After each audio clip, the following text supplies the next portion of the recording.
Si je vous dis Yuriwaka Daijin, a priori, le nom de ce personnage ne devrait pas vous dire grand-chose. Et pourtant, même si vous n'êtes pas féru de culture japonaise, vous connaissez sans doute mieux Yuriwaka Daijin que vous ne le pensez. Avant de vous raconter son histoire, je vous laisse l'observer quelques instants sur cet ukiyo-e réalisé en 1852 par le maître estampiste Utagawa Kuniyoshi. Son costume, un riche yoroi hitarare délicatement orné de fleurs de lys, et les deux sabres qu'il porte glissés dans son obi indiquent qu'il appartient à la classe des bushi, les guerriers nobles. Cheveux au vent, regard farouche, muscles bandés, il semble littéralement terroriser deux de ses ennemis, en brandissant un arc tellement gigantesque qu'il dépasse du cadre. Il ne vous rappelle vraiment personne? Alors un peu de patience.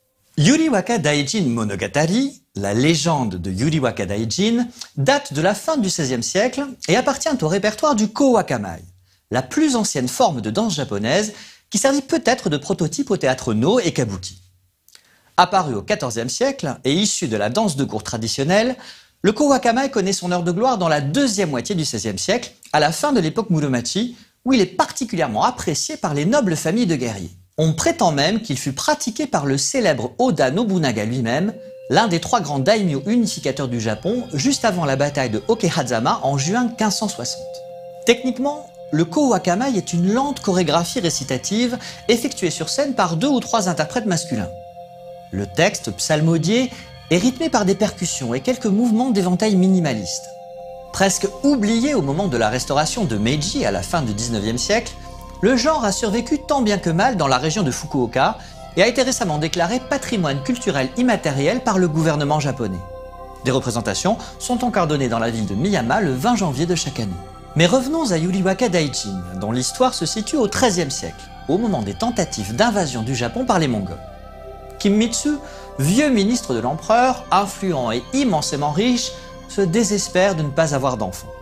Il se rend donc en pèlerinage au temple Hasedera, à Kamakura, où il fait l'offrande d'un lys blanc à Kannon, le bodhisattva de la compassion, pour la supplier de lui accorder un héritier. La déesse exauce ses prières, et la vieille épouse de Kimmitsu, jusqu'alors stérile, donne finalement naissance à un fils dont la peau est exceptionnellement blanche, et que son père nomme fort à propos Yuri Kusawaka, que l'on peut traduire par jeune pousse de lys, nom qui est plus tard abrégé en Yuriwaka, jeune lys.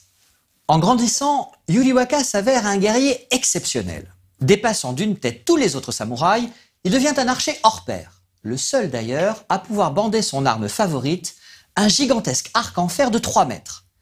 Sa fougue et son courage le font rapidement désigner comme gouverneur, Daijin, de la province de Bungo, sur l'île de Tsukushi, l'actuelle Kyushu. Pour couronner le tout, il épouse la belle et noble Kasugahime, dont il était perdument amoureux. Vous vous en doutez, leur bonheur est de courte durée. Venue de la péninsule coréenne, une armada mongole de plusieurs milliers de navires est aperçue faisant voile vers Tsukushi.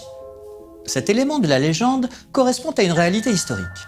En 1274, les armées de Kubilai Khan tentèrent effectivement d'envahir le Japon une première fois, prenant successivement les îles de Tsushima et d'Iki, puis débarquant dans la baie de Hakata, près de Fukuoka. Les guerriers japonais sont d'abord décontenancés par ces assaillants farouches venus des steppes d'Asie et les populations civiles terrorisées tentent de fuir.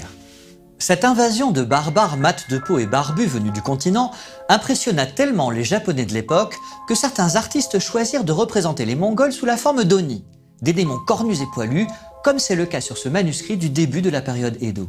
Alarmés par ce péril, tous les dieux shintoïstes se réunissent en urgence à Takamagahara, la haute plaine des cieux, et désignent unanimement Yuriwaka Daijin pour défendre le Japon contre la horde des démons mongols. Ils font connaître leur décision à ce dernier par l'intermédiaire d'une miko, une prêtresse chamane vierge capable d'entrer en transe, à la manière d'un oracle, pour rapporter aux hommes les paroles des kamis immortels. Yuriwaka décide de se mettre immédiatement en campagne pour châtier les Mongols, qui continuent leurs exactions autour de Tsukushi. Leur chef a notamment commis l'ignoble sacrilège de tuer d'une de ses flèches l'un des chevaux sacrés de l'île de Kagoshima. Malgré les supplications de son épouse bien-aimée Kasuga pour l'accompagner à la guerre, il laisse cette dernière à Bungo et part à la tête de son armée, muni de son arc légendaire et guidé par les divinités du Japon chevauchant les nuages. Sur cette illustration, vous pouvez notamment reconnaître Bishamonten, le dieu des guerriers, en armure. Un Tengu ailé au long nez avec son éventail, et vraisemblablement Daikokuten, le dieu de la fortune, armé de son maillet. La bataille commence sur l'île de Tsushima. Yuriwaka fait des miracles avec son arc, ses hommes combattent vaillamment, mais pour chaque vaisseau mongol détruit, 10 prennent sa place.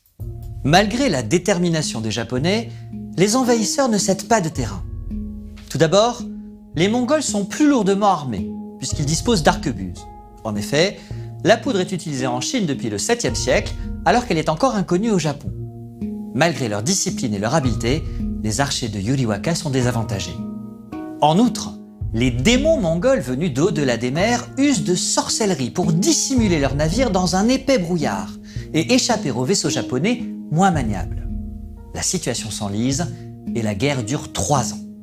En désespoir de cause, Yuriwaka choisit une vingtaine de ses meilleurs hommes et embarque avec eux sur de petits esquifs rapides pour attaquer la flotte mongole.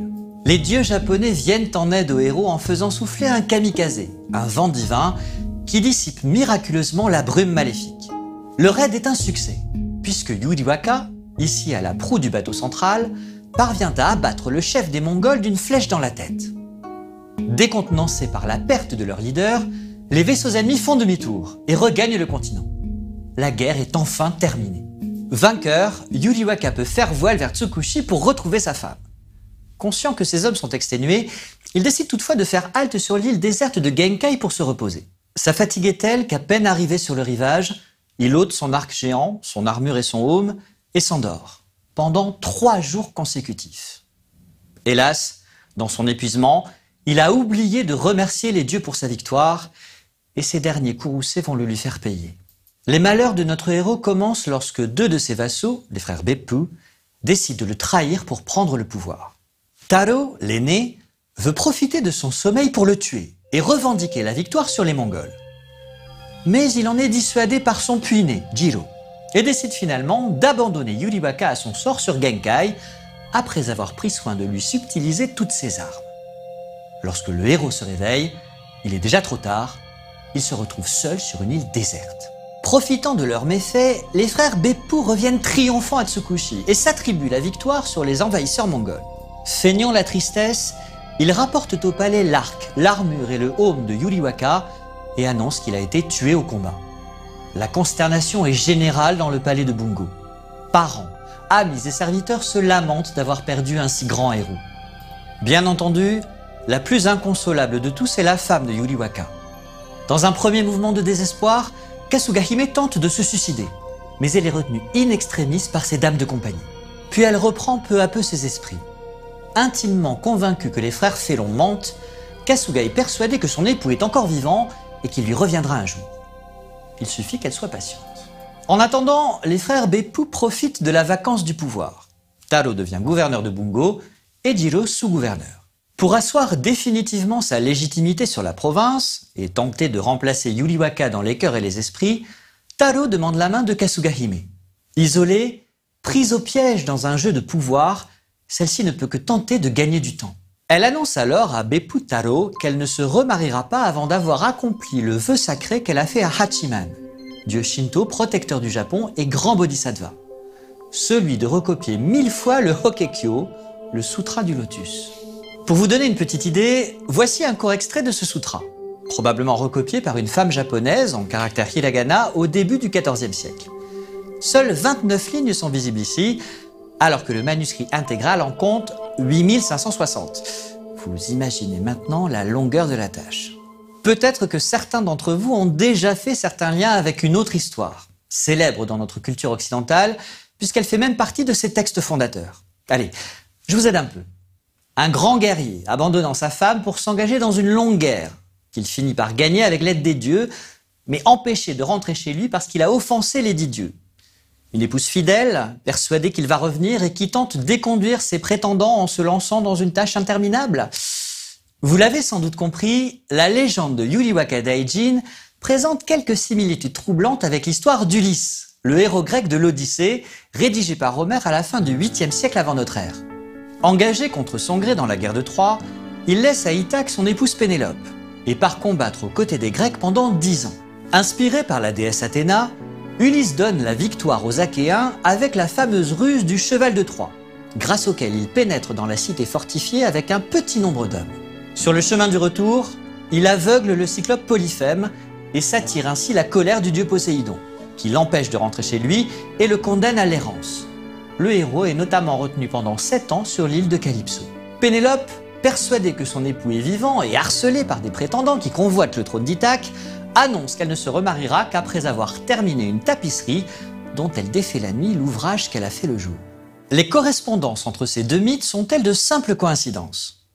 C'est ce dont je vous propose de parler dans la prochaine émission, après avoir terminé l'histoire de Yuriwaka Daijin. Je vous quitte aujourd'hui avec ce haïku de Masao Kashiki.